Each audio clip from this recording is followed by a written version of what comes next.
Welcome to the BORDERPOL Journal for the 12th of October, 2023. We've been silent for a couple of days due to some technical issues, and we are back online now. Bob will join me very shortly. I just want to remind readers at Substack, viewers on Rumble and YouTube, and listeners on Apple and Spotify that we are a nonprofit organization which presents news and views as we see it that affects the wider world. So if you can spare some time and give us some of your feedback, we would appreciate it. Now on with the show.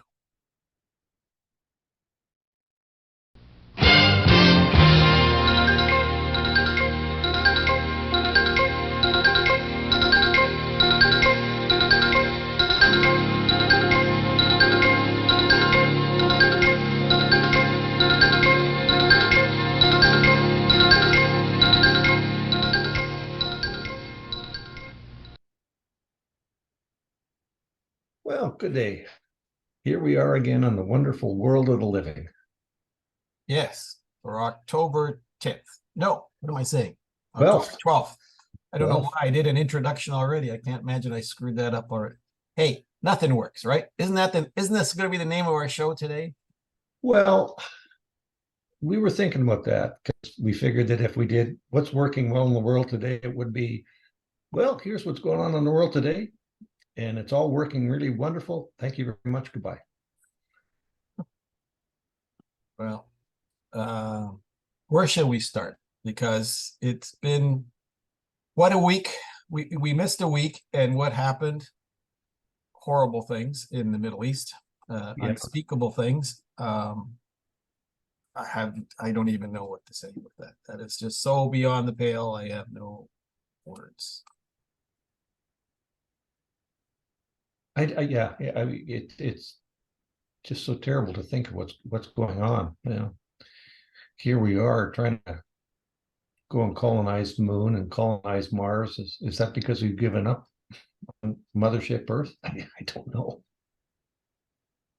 I don't know. We are blessed to live in a part of the world where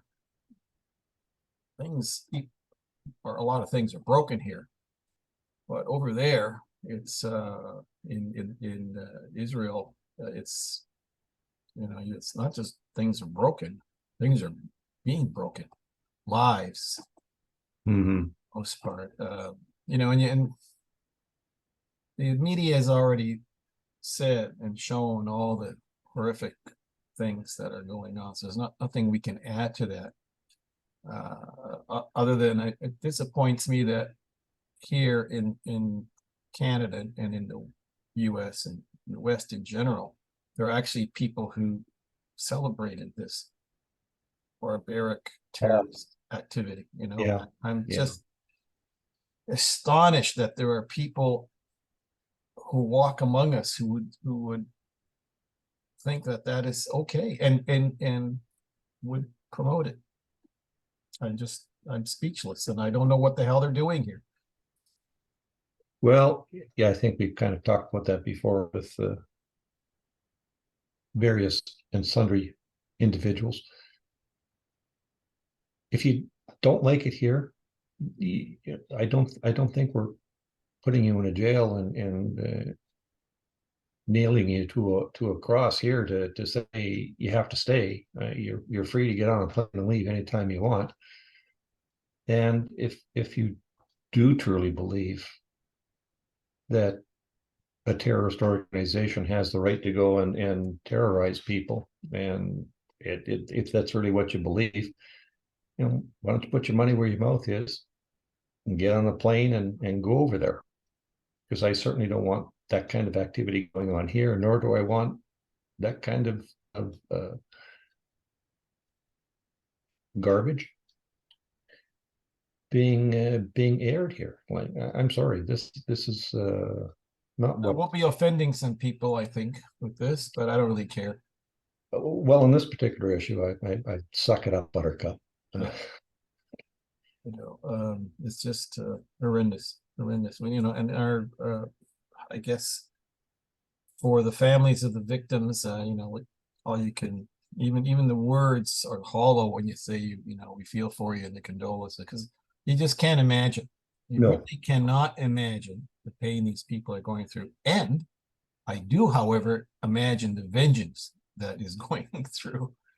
Well, yeah, and I think for me anyway, going one step farther, I'm the victims here are both sides. They're Israeli and Palestinian, and it's the civilians that are getting caught up in this. Yep.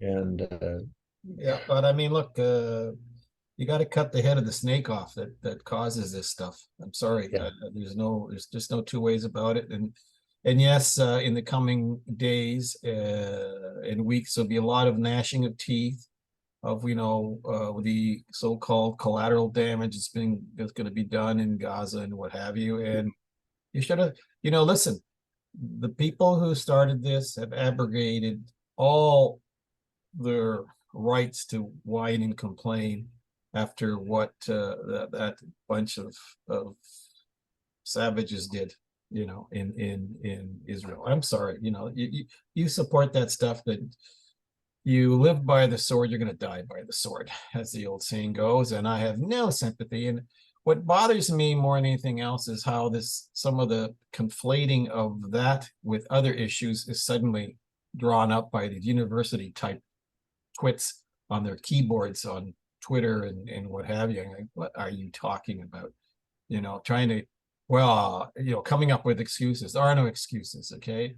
When you behave like that, there are no excuses. Sorry, end of story, and that's it. And that's it. And if people don't like it, you don't have to watch the BORDERPOL Journal.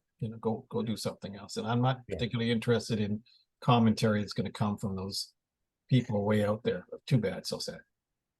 well, I think it was on the news here. The one woman, I believe, from Montreal who lost her son in the initial go round of the conflict, and she compared, or she had made a statement about the Palestinian or the Hamas soldiers. And two things struck me there. One, yes, soldiers do bad things in war. World War II taught us about that with the raping and pillaging and everything that went on. But I don't believe that any of those soldiers would have gone in there with the idea that they were going in to just wipe out innocent civilians.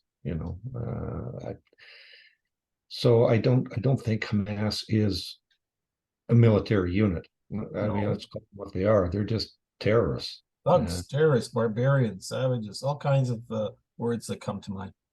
Mm-hmm. And they're not a state, they're an organization. And one of the things that bugs me very much right now is some of these university types, again, I use that loosely, okay? Because these people are so smart after the fact. They're just brilliant. That it was just like the Ukraine thing. No, it's not like the Ukraine thing. These are two governments that are going after each other in Ukraine for totally different reasons. This has nothing to do with terrorism, okay? And I don't want to see any conflating of that. These thugs, Hamas, is not the same as Ukraine, Russia, and dealing with the rights of Russians in Ukraine, or the rights of Ukrainian citizens who just happen to be Russian. This is a totally different thing.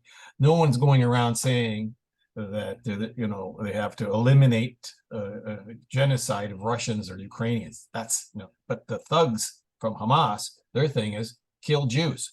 Okay, so when I hear this BS, I don't want to use the other words because YouTube is will censor us. That you don't conflate these things, And I was particularly annoyed, it's the best I can use, with some of these union types here in Canada, who were wrapping themselves up in the Palestinian cause.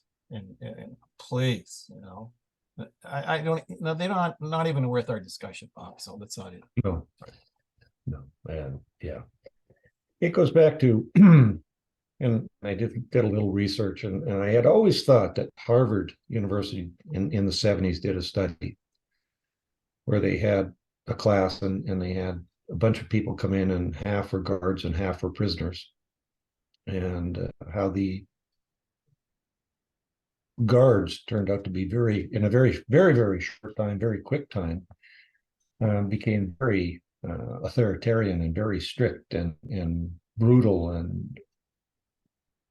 And I always thought that, halfway through this experiment that they had traded roles, but apparently that's urban legend. It wasn't. It was cut off after 6 days because the people that reviewed this thing just thought this is going to get way out of hand if we let it continue.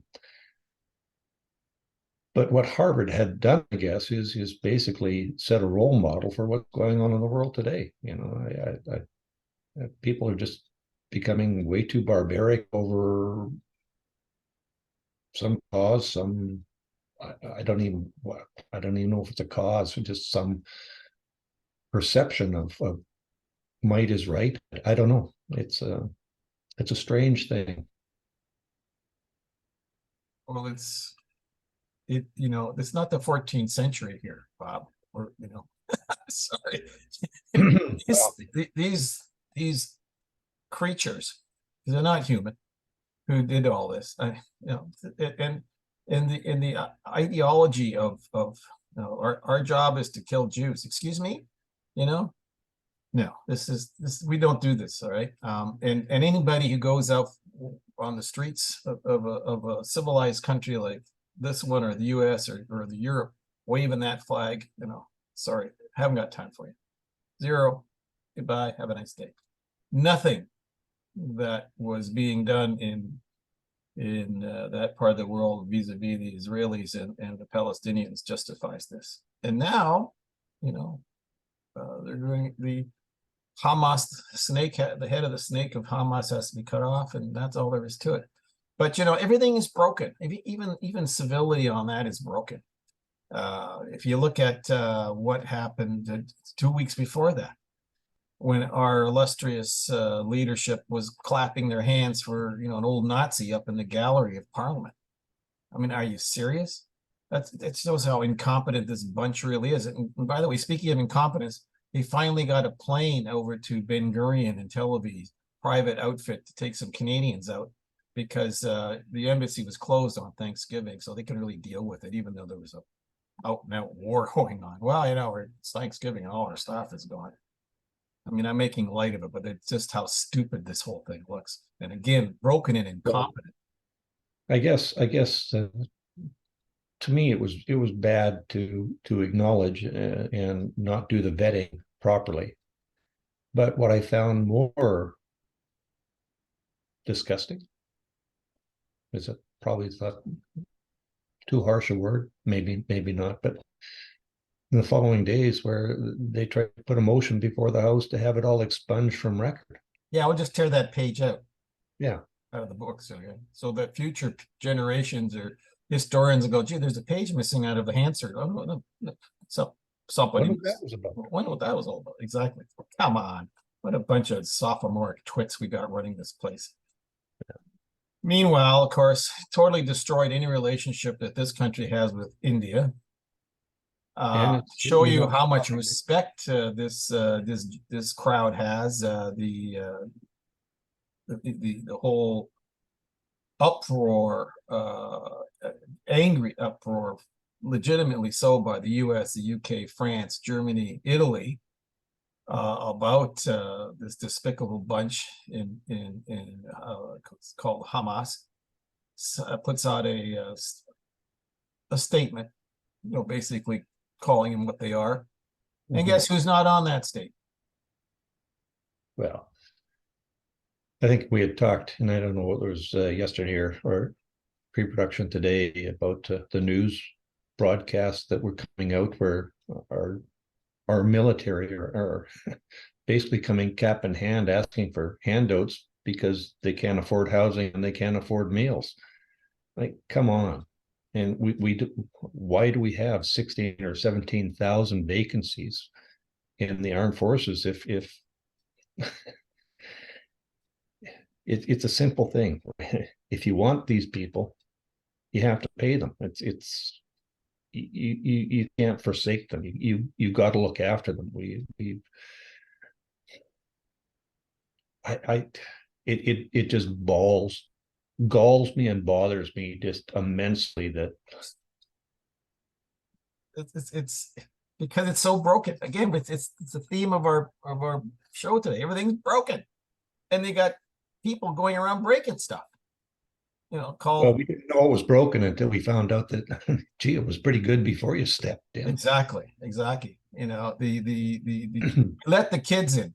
So, talking about adults in there. No adults in the room here. We've had a bunch of children playing with knives and matches and hammers for the last 10 years, 8 years specifically. Okay, but maybe longer than that if we look south of here, who have just broken everything. They've set stuff on fire. They've turned things upside down and laughed all the way along.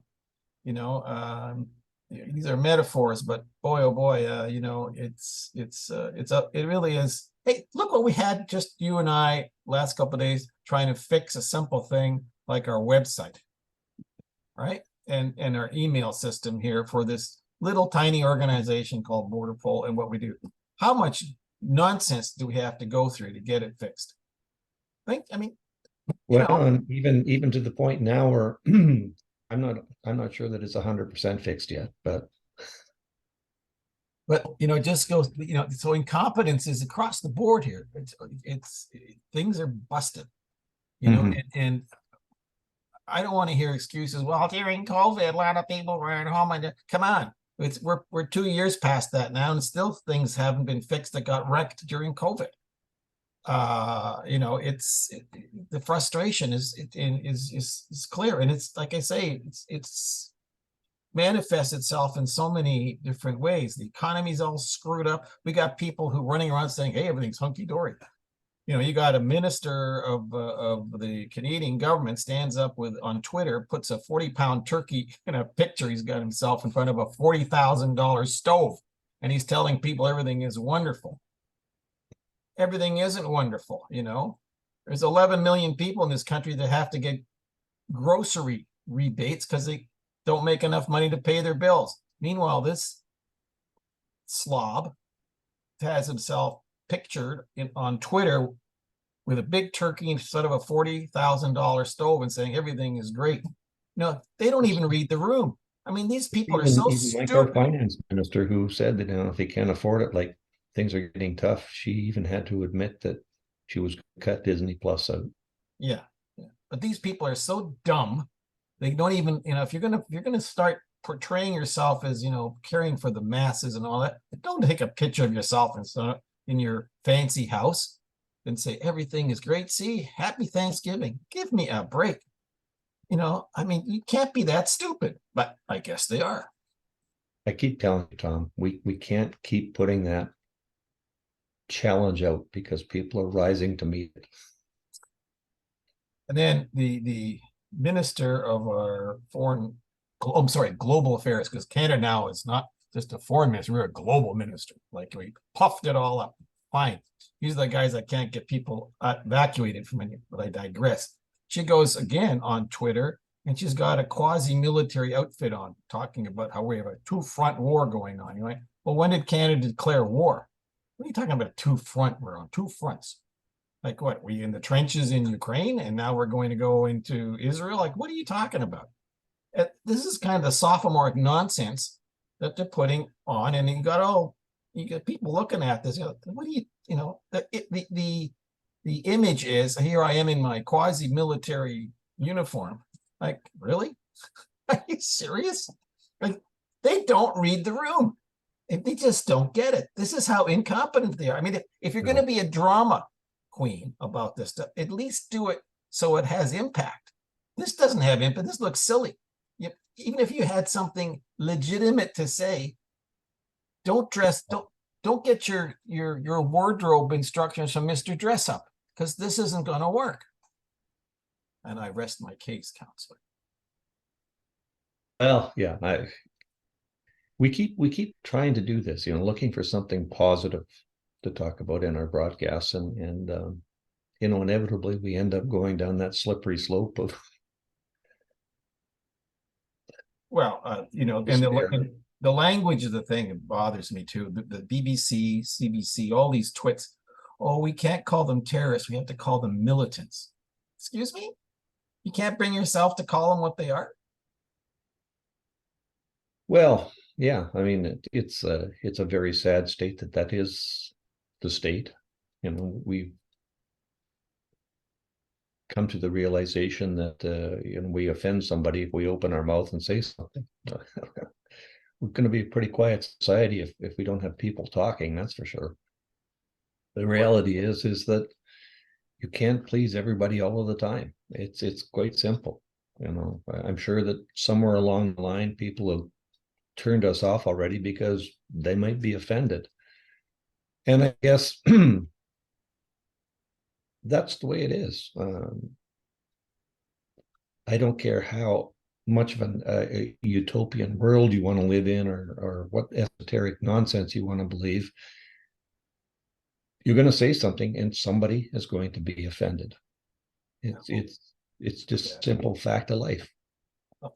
It's the same as this nonsense that everybody has to get an even break. Life is tough. There are no even breaks. Okay, everybody's not going to live on Nob Hill in a fancy house. Okay, this craziness that we've been chasing, this cancel culture nonsense about everybody has to be feeling good about how things turned out. Well, it doesn't work that way. Some people are successful and some people aren't. Some people are clever and some people aren't. Okay, this has nothing to do with sex or race or gender, and none of that stuff. Okay, that's how it works. But these Hollywood politicians and downstream nonsense that we've been putting up with for a good decade now has really become toxic.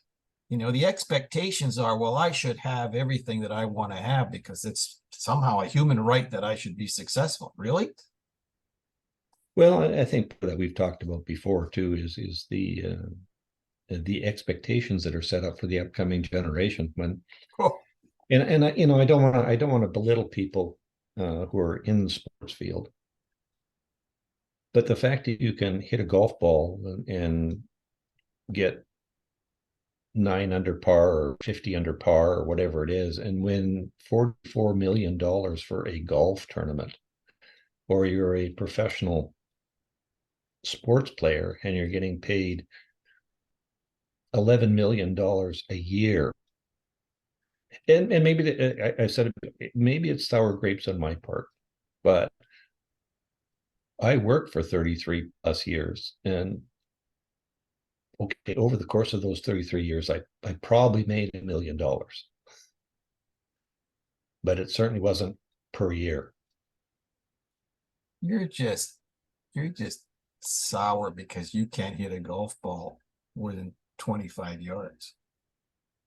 I think I got 26 yesterday. That's called levity. Well, yeah, and I'm sorry, not you get parents that think that their child is going to be the new what's the Connor Bedard, the Einstein. Edmonton Oiler guy. What's his name? Connor McDavid, Wayne Gretzky, Bobby Orr. I'm sorry, not everybody falls into that category, and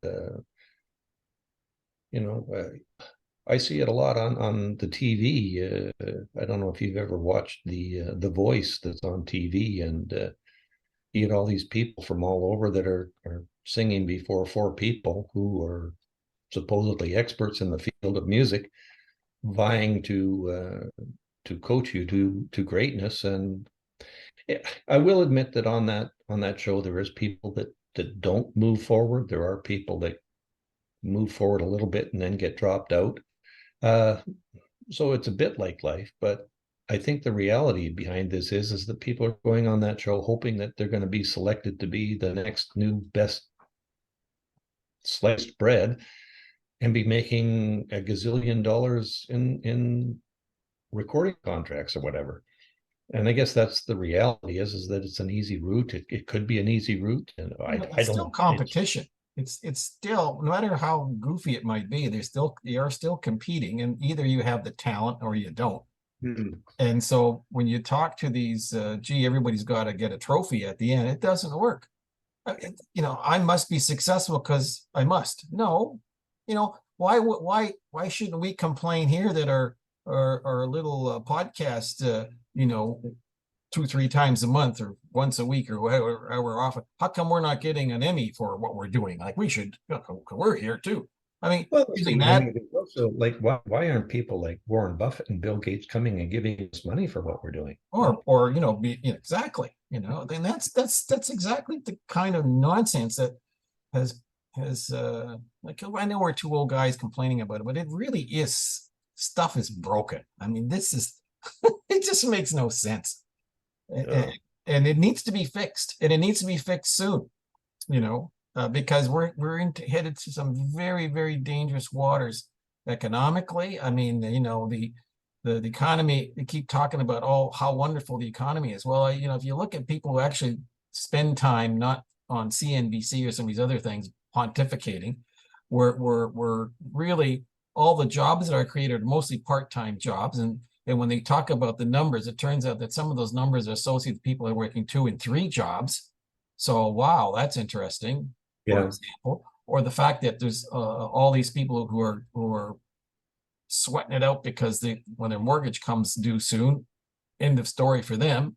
And the list just goes on and on. Well, and coupled with that, it's not just the fact that people might be working 2 or 3 jobs. It's the fact that people are working themselves to death because they're working well beyond the 40 hours a week. They're going 60, 80 hours a week trying to, well, one, keep their job, and two, make extra money. Well, here's another statistic for you that these geniuses don't want to talk to you about, from the lofty pillars of the political establishment.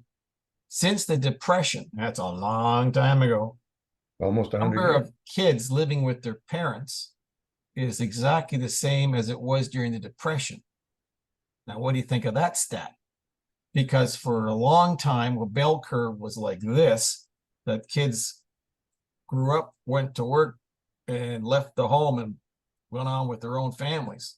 But now these kids are still kids. We're talking 20 and 30-year-olds living with their parents, old people like us, because they don't make enough money to be able to pay their rent or buy a house and be on their own. So this came out just yesterday, and I think that's how come the geniuses in Ottawa, Washington, London don't talk about that. Well, that's why are all these kids living at home? Because there's nowhere for them to live. And then at the same time, God, this is everything's broken. They break the back door to North America is kicked wide open because you had 8, 9 million people show up here that no one knows where the hell they're coming from. And guess what? That's not going to stop them from, like I heard today, that may be a bit of overplay because of what's going on in the Middle East, but there's a lot of intel people are saying we don't know how many sleepers came in to North America who are just waiting to get their orders. Like a couple of thousand Manchurian candidates all over the place. Yeah. And you sit back and think some of our illustrious leaders were proud that they were making statements that we're going to take 11,000 or 14,000 people out of Central Europe. And, that one. Central Europe or Central America? Central America. Yeah, sorry. And, we've already got people living on the streets. We came back from a small holiday and we went through a couple of cities. And the number of tents that are being put up beside overpasses and in fields, and I'm all for immigration if it's for the right reasons, not simply to fix check boxes or tick marks or whatever it is. But you can't bring people in to set them up for failure. I mean, Well, it's not just setting them up for failure, but The establishing whole, a whole bunch of friction between people that was totally unnecessary. And that's what this, to divide and conquer is what the current thinking is with this crowd that's running the show. I mean, I have no other way to describe why would you do that? Like, what's the yeah. end game there? There's no end game other than staying in power, and screw things up. Like I said, these people got matches and hammers and they just broke everything they have just gone out to break everything. And you can call it cancel culture, you can call it what you like. But this bunch, apart from being incompetent, okay, in what they do, because every time there's a crisis, you can see they can't cope. All right. They just run around or run away, or hide. We have a whole bunch of Western leaders. I won't name it. Interesting, anytime there's a problem, they hide or they come up with some other thing they're doing, they're at some meeting someplace. Just check the schedule. The illustrious minister that runs this country, the chief minister, has already spent $1.6 million on holidays this year, because he's always hiding. But I digress. The incompetence here is compounded by breaking stuff. They break the rules. They have no ethics. They have no moral compass. A lot of these folks. And I wouldn't let them cut my lawn because they'd screw that up, Sorry. And dressing up in some military garb doesn't impress me when you're talking about how you're going to deal with foreign affairs. I mean, come on. Well, yeah. Yeah, there's the on the positive side though, maybe try and wrap. Where's that? Where's that positive side? What are you talking about? Well, I will admit, when we were away on our vacation up in the central part of the province here, wonderful little community called Osoyoos, Yes. and it's basically the only desert in Canada.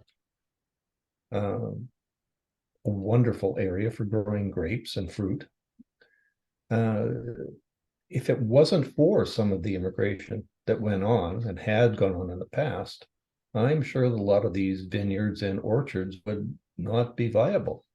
Some of the immigrants that are coming in are taking these businesses over, making them work.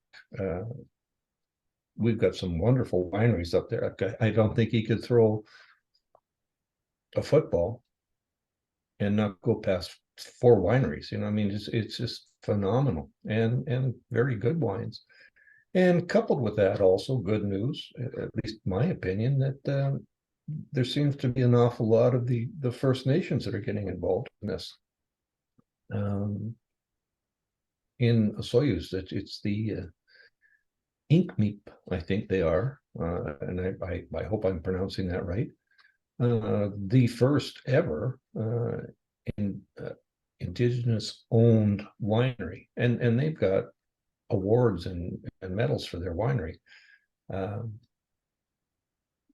Just north of Osoyoos, in a place called just north of Oliver, on Indigenous land, they've got this wonderful wine tasting place that it's a circle. It has 14 wineries and a restaurant in it, so you can go to this place and sample wines from 14 wineries and have a meal. I mean, there's some very forward thinking going on here. On a plus side, I mean, that to me is wonderful, the way that, well, the immigrants and some of the native bands are working. There's an interesting synergy there. Yeah, yeah. So maybe in a microcosm, is that the light at the end of the tunnel that we know for sure isn't a train coming? I don't know. Yeah, well, you're right. That there are little bright spots here and there, and that is one which clearly you've impacted on you, and it is a good story, and we need more of those. Less of the ones that when you talk about the indigenous, are being essentially used by political forces in this country to make up stuff, which is, I live in a neighborhood where there's also a First Nations that is quite successful. And when I'm driving around, in their community. It's no different than this where I live. I mean, it's right, you wouldn't know unless there was a sign that said you're coming into, the First Nations. That's it. So it's, but, it's not First Nations people that are doing all the grandstanding. Interesting enough, it's white politicians. Sorry, one in particular, but I digress again. Wow, true. Let's not go there. No, that's another story. By the way, that's for people who are watching us. This same bunch that we're talking about, broadly speaking, wants us to license ourselves and register our podcast if we make more than $10 million. But they could change that. We don't make $10 million. But there's no censorship in Canada. No. It's okay. Don't worry. Nothing going on over here. Nope. But that's for another day that we will talk about, because someone's going to say we're getting awful Canada centric in our broadcast these days. But this place has so much terrific potential, but the guys with the hammers and the matches are, I don't know. They're just, well, and unfortunately, if there was an election tomorrow, we would either get a new bunch in, or we would get the same bunch in. well, the new bunch will find there's nothing in the cupboard. New bunch will open the cupboard and see there's nothing there, because well, that and that's part of the problem is that it's going to take several years to try and get our reputation around the world back and get fixed up. But if my worst fear comes about that we get the current bunch back in,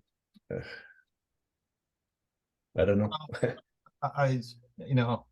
I don't understand how this heaping pile of Humanity.